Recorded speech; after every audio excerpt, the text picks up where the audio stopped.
RCR, la red que comunica y une al Perú.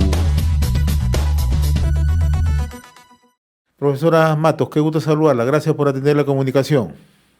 Muchísimas gracias, sin pedirle mil disculpas porque he visto que me estaban llamando desde hace un momento, sino que como he estado también contestando otras llamadas, no podía, pero bueno, No se preocupe. aprovechar este medio para poder saludar a todos los maestros a nivel nacional y dar ese aliento de fortalecimiento, de seguir adelante a pesar de las contradicciones que existen, de la situación en la cual estamos pasando en nuestro país. Se están realizando distintas movilizaciones en varios puntos del territorio nacional. En Cajamarca tenemos entendido que también, ¿no?, hay concentraciones. ¿Cuáles son los puntos centrales de esta demanda, profesora Matos?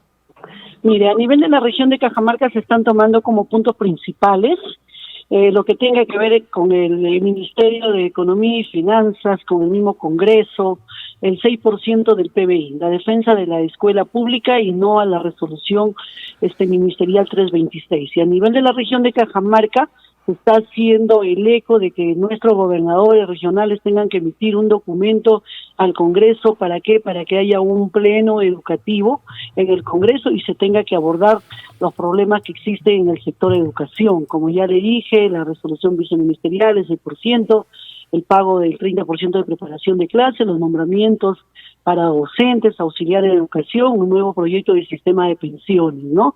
Y el pago del 100% de la CTS, que ya ha sido aprobada el viernes pasado en la Comisión de Educación, que ahora se replantea para que sea en el Pleno, y que este pago de la CTS concuerde con el pronunciamiento del Tribunal Constitucional, porque no es posible que un maestro trabaje 40 o 45 años y se le tenga que pagar todavía el 14% por un promedio de 30 años, así haya trabajado más tiempo.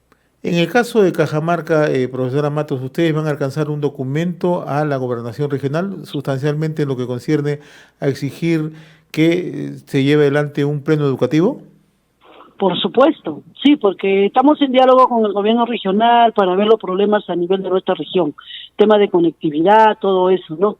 Entonces, ahora depende también de la voluntad política de nuestras autoridades regionales, cuál es su posición de ellos, ¿no? Entonces, en este pleno, lo que nosotros estamos siguiendo es que el pleno, ellos se lo pidan como gobernadores regionales a los congresistas en el Congreso.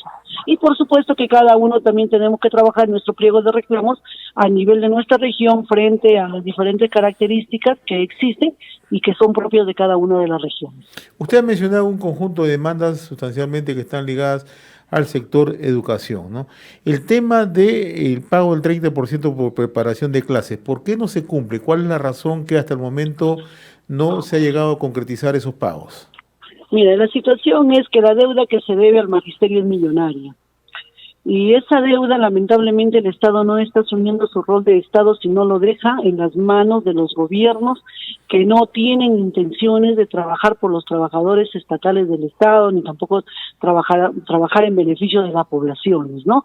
Entonces, ellos, frente a la Constitución del 93, aprueban un presupuesto que se sujeta su base legal en esas constituciones que lamentablemente no dan apertura. ¿Para qué? Para que se implemente más en el sector de educación el presupuesto, y tampoco hay voluntad política.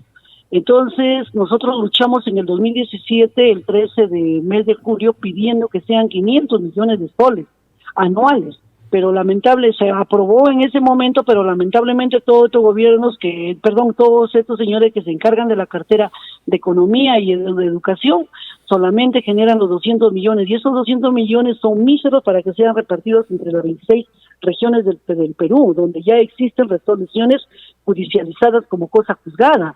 Entonces, ese presupuesto que viene es mínimo para las regiones y viene con nombres y apellidos y no apertura quizás las buenas intenciones de querer hacerse cargo del pago de este beneficio. Es por eso que nosotros, como docentes en cada una de las regiones del país, tenemos que pelearnos con nuestros gobernadores regionales. ¿Para qué? Para que también se utilice una parte del presupuesto del PIA, presupuesto inicial de apertura, que tenemos el 5%, pero si es que hay voluntad política lo hacen, y si no, no. En nuestra región de Cajamarca no lo han hecho, prácticamente el PIA se viene perdiendo y utilizando en otras cosas.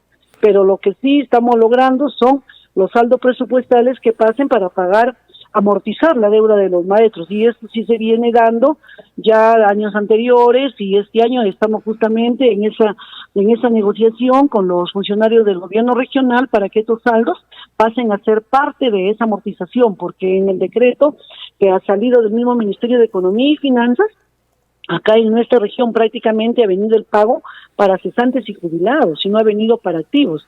Entonces, para los cesantes y jubilados también abrazamos esa preocupación de nuestros maestros, ¿no? Que lo necesitan también, pero también el gobierno regional tiene que hacerse cargo de las demandas que existen y que están bajo la posibilidad de ellos para poder cumplir con la población, más que todo con los trabajadores. Ahora, entendiendo que la rectoría de la educación en los gobiernos regionales, bueno, está a cargo de los gobiernos regionales en el interior del país, ¿no? El tema de los nombramientos, que es otro tema que recurrentemente escuchamos. ¿Cuál es la situación en este momento en Cajamarca de manera particular, profesora? Mire, la situación de los nombramientos, uno, hay que partir a nivel nacional. No hay presupuesto presupuestos hay. Hay plazas orgánicas. Tenemos más de 180,000 plazas orgánicas a nivel de todo el país. Pero ¿qué hace el ministerio? El ministerio no quiere nombrar, porque existen maestros que tienen 10, 12 años de contratos, tienen maestrías, tienen doctorados, y si ellos han querido una calidad, una cualificación dentro del docente, el docente lo tiene. Pero ¿cuál es su miedo de ellos? De sacar mayor plazas orgánicas, ¿para qué? Para nombramiento, porque a ellos no les interesa pagar beneficios a los maestros que recién se nombran. No, ante esta situación ellos plantean exámenes, evaluaciones, donde sacan 20,000 plazas, pero al final ¿cuántas plazas cuántos maestros salen aptos para cubrir esas plazas? Solamente son 5,000 maestros.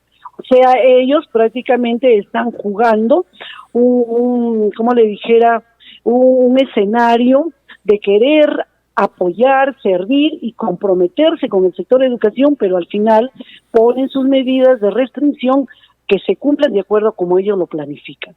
Entonces, acá en nuestra región de Cajamarca, por ejemplo, hay plazas, pero todas esas plazas no salen.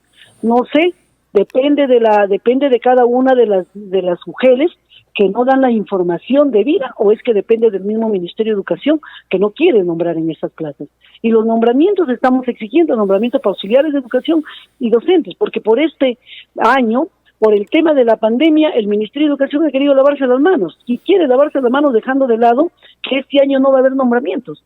Si la ley lo dice claramente que todos los años tiene que haber nombramientos, desde que existió su modificatoria, cuando nosotros exigimos al Ministerio de Educación que cómo va a haber nombramiento cada 2, cada 3 años. Entonces se modificó con la ley 30.541, y ahí está que debe de haber nombramientos todos los años. Ahora, profesora Matos, hace poco menos de 3 semanas en Cajamarca se inició la distribución de las tablets o las tabletas digitales, ¿no? O sea, que son las computadoras portátiles que el Ministerio de Educación está destinando para los alumnos y profesores en zonas rurales en Cajamarca, ¿no?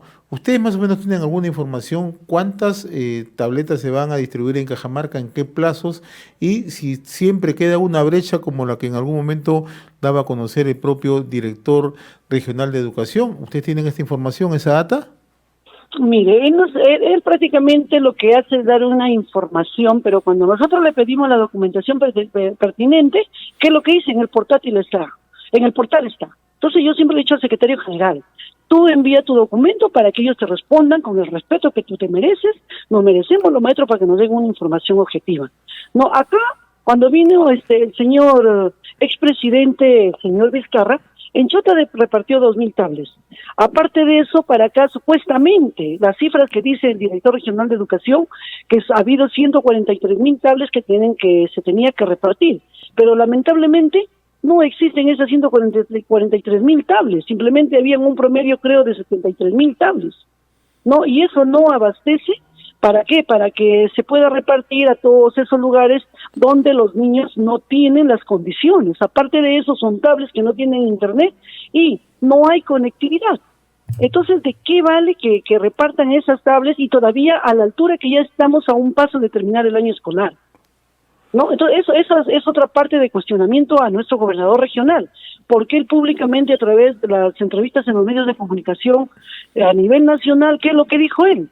Él dijo Él dijo de que no, que Cajamarca era un compromiso de sus autoridades, tener que garantizar la conectividad, y en eso estaban trabajando, pero hasta el final no vemos ningún tipo de resultado, todos son bla bla, no les interesa, todos creo que están en la cuestión de seguir empoderándose, no empoderándose, sino seguir apoderándose de los espacios políticos, engañando a la población. ¿Esto qué significa? De acuerdo a la data o la información que ustedes tienen, porque sé que ustedes paran coordinando permanentemente con los docentes en zonas rurales, zonas urbanas, en Cajamarca hay una brecha bastante marcada respecto a la realización de clases en el presente año y que ha permitido, Por supuesto. o sea, la brecha es bastante marcada en Cajamarca, o sea, no han recibido clases. ¿Tienen alguna información? ¿En qué lugares? Sí, nosotros eso lo hemos denunciado, a pesar que el director da una información diciendo de que no, que es un éxito, que se ha logrado muchas cosas, no, nosotros contradecimos a eso, porque en primer lugar, ellos como gobernador, el señor como parte y gente de confianza del gobernador, no están cumpliendo con sus compromisos. Lugares, Cajamarca tiene una geografía bien accidentada, donde hay instituciones educativas demasiado lejos, donde prácticamente nuestras autoridades educativas y políticas se han olvidado de esos lugares. Entonces, la conectividad para recibir la educación remota, prácticamente hay lugares donde no han llegado. Y Cajamarca también es una región bilingüe.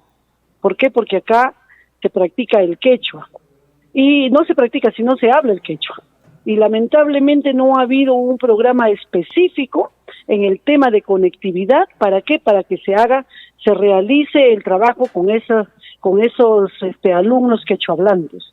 Lo único que se han dedicado acá es de que vuelvan las plazas, hay una plaza de educación básica regular y lo convierten sin respetar la norma bilingüe, lo convierten en una plaza bilingüe, sin tener las condiciones, nada. Yo no sé, lamentablemente, cuál es el interés de nuestras autoridades educativas de convertir plazas de educación básica regular en bilingüe sin contar con los requisitos pertinentes conforme lo dice la norma. Entonces, acá es necesario de que haya un compromiso. Ya no tenemos confianza en las autoridades políticas. Ahora hay un compromiso que tenga que asumir la población conjuntamente con los trabajadores estatales, los padres de familia, todo para poder enmarcar bajo una presión, unas propuestas que nuestra región se implemente inmediatamente en nuestra región. ¿Por qué? Porque estamos sufriendo estragos de postergación, estragos de mentiras, estragos de utilitarismo y estragos de beneficios personales quienes están gobernando. Muy bien, profesora Yolanda Matos, subsecretaria general del Comité Ejecutivo Nacional del Sindicato Unitario de Trabajadores de Educación Peruana, SUTED.